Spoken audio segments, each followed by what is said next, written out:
Political ads for the Supreme Court race are ramping up on broadcast TV, streaming, and more. But experts say they're getting more negative over time, and for some who don't know any better, are getting scarier too. Arman Rahman has more. We may be far from the presidential election, but political ads for judicial races are starting to dominate the airwaves again. But how do we keep them from advising the discretion of some unintended viewers?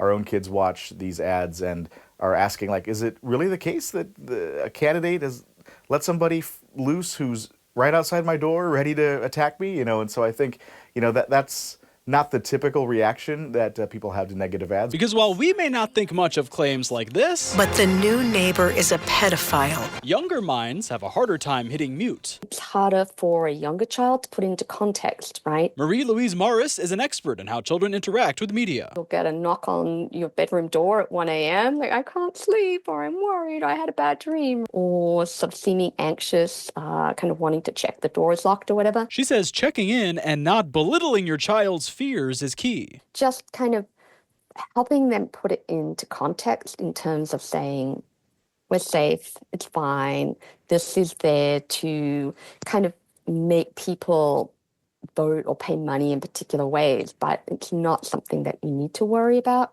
But journalism professor Mike Wagner says the ad wars are taking another turn with judicial races like the state Supreme Court race. If you read the fine print, the conclusion the ad is trying to get you to draw is not accurate. He says a recent ad supporting Brad Schimmel for justice identified someone as his opponent, Susan Crawford, who wasn't. Those kinds of things can have ancillary consequences to where the people who are, misidentified as being a candidate might actually end up facing harassment. Experts say the more negative ads get, they should push us to research for more information. But negative ads at their worst disgust us and paralyze us, and often might lead us to conclude there's no sense participating at all. The ideal trajectory is that we have less of that and more of a reasoned debate about kind of what are the policies and practices. Reporting in Madison, Arman Rahman, News 3 Now. Thank you, Arman. And a reminder that election is set for April 1st.